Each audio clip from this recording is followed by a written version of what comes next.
You just started learning English. You are excited. You want to travel, get a better job, watch movies. You want to change your life. So what do? You do what school taught you to do. You buy a grammar book. You start trying to memorize the difference between the present simple and the present continuous.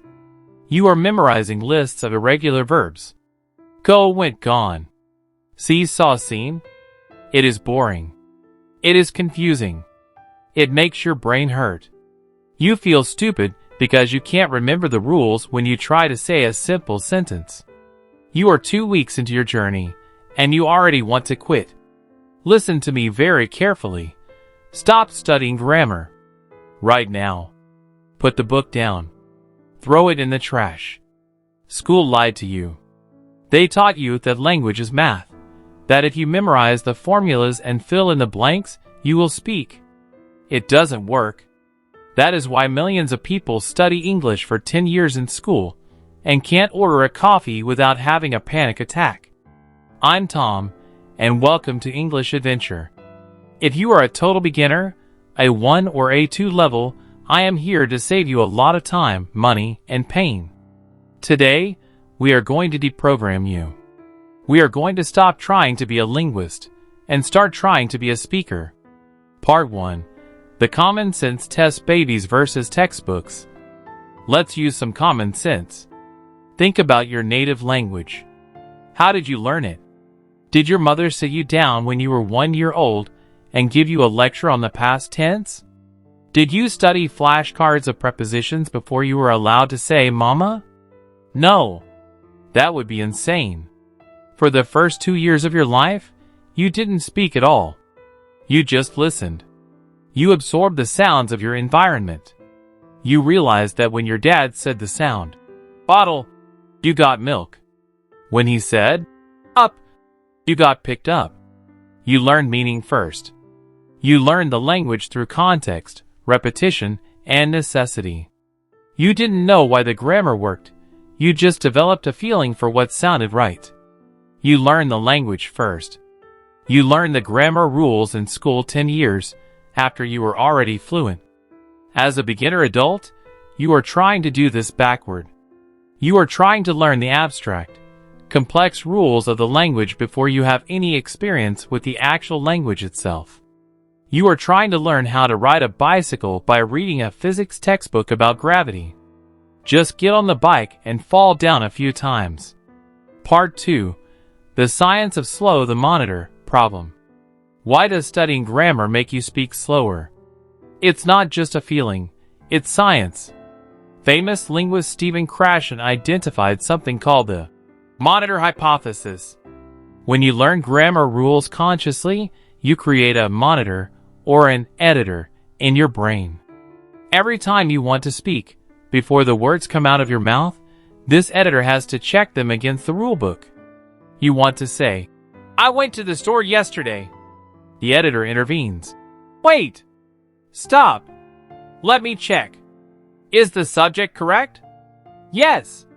What is the tense? Yesterday equals past tense. What is the verb? Go. Is it regular or irregular? Irregular. What is the past form? Went. Okay, proceed. This process takes time. It takes brain power. While your internal editor is checking the rulebook, you are standing there saying, and sweating. The person you are talking to gets bored and walks away. Grammar study builds a very strong editor that makes it impossible for you to speak fluently. You are paralyzing yourself with analysis. Part 3. The Mindset Shift: Acquisition versus Learning. We need to radically change how you view this process. There are 2 ways to get a language into your brain. 1. Language learning, the school way. This is what you are doing now. Studying rules consciously. Memorizing tables. Taking tests. This information goes into your short-term, conscious memory. It is hard to retrieve quickly. This leads to slow, painful, robotic speech. 2.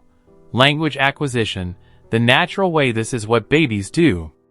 absorbing the language subconsciously through understanding messages.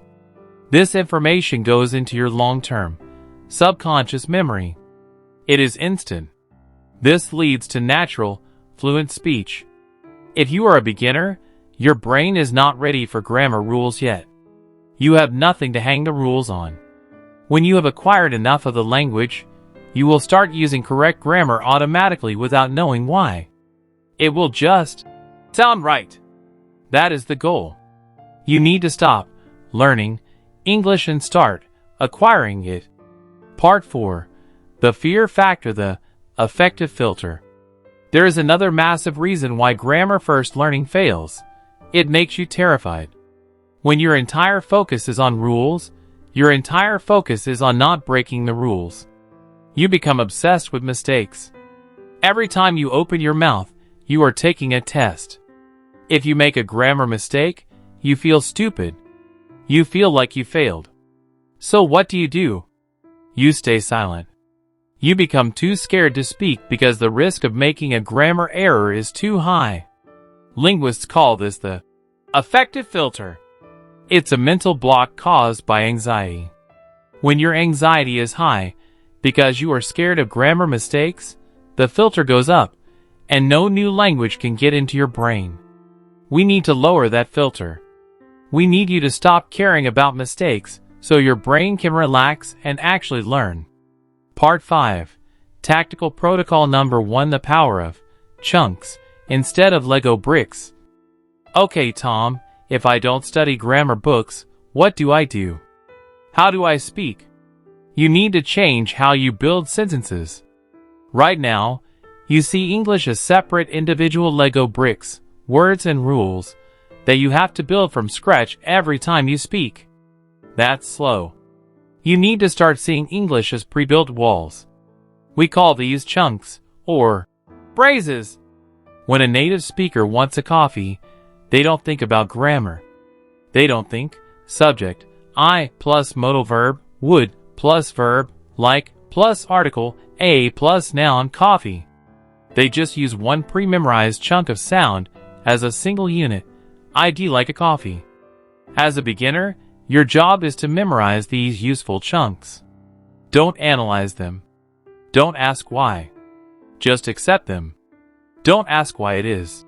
How are you? Instead of how you are. Just memorize the sound chunk. How are you? Don't analyze the grammar of nice to meet you. Just memorize the chunk.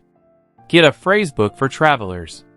Memorize the 200 most common phrases for introducing yourself, ordering food, asking for directions, and talking about your job. If you know 200 solid phrases perfectly, you can survive in English conversations without knowing the name of a single grammar rule. You are faking it until you make it. Part 6. Tactical protocol number 2. The input flood, the 80-20th rule. Right now, as a beginner, you should be spending 80% of your time listening and reading, and only 20% of your time trying to speak or study vocabulary. You need to flood your brain with English. You need to soak the sponge. But it has to be the right kind of English. If you turn on CNN News right now, it will just be noise. You will understand nothing, get frustrated, and quit. You need what we call comprehensible input. This is English that is just slightly above your current level. You understand maybe 60 to 70% of it, and your brain guesses the rest from context, pictures, or tone of voice. Your beginner input diet. Children's shows. Yes, seriously. Shows like Bluey, Peppa Pig, or Daniel Tiger. The language is simple, repetitive, and the pictures explain exactly what is happening. Your brain loves this. Drop your ego and watch cartoons. Graded readers. These are famous books like Dracula, Sherlock Holmes, or modern thrillers that have been rewritten using simplified English specifically for beginners. A1/A2. Read them while listening to the audiobook at the same time. Beginner Podcasts/YouTube. Search for English Podcasts for Beginners or Slow English, where the hosts speak very slowly, clearly, and use simple vocabulary about daily life topics. Your goal is not to understand every word.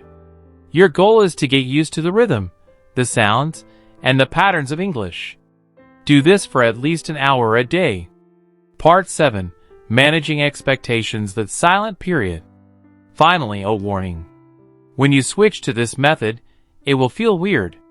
You won't feel like you are studying. It will feel too easy, almost like cheating. And you won't be able to speak much for the first few months. This is normal. It's called the silent period. Just like a baby listens for 2 years before speaking, you need time to build up a reservoir of passive English in your brain before it starts spilling out as active speech. Do not force speech too early. It will just cause anxiety. Trust that if you put enough comprehensible input in, speech will eventually come out. Be patient. You are planting seeds. You can't scream at a seed to make it grow faster. The final challenge. Listen to me. Being a beginner is painful. You feel like a child. You feel stupid. I know. But you are making it harder than it needs to be by following bad advice from outdated school systems. The grammar book is killing your motivation. It is creating a monitor in your head that makes you stutter, and an anxiety filter that stops you from learning. Trust your brain. It knows how to learn a language. It did it once before when you were a baby. Here is my challenge to you. For the next 30 days, put the grammar textbook in a drawer. Lock it. Spend 30 days doing nothing but flooding your brain with simple, comprehensible English, cartoons, graded readers, and memorizing useful phrase chunks without analyzing them. Just try it my way for 1 month.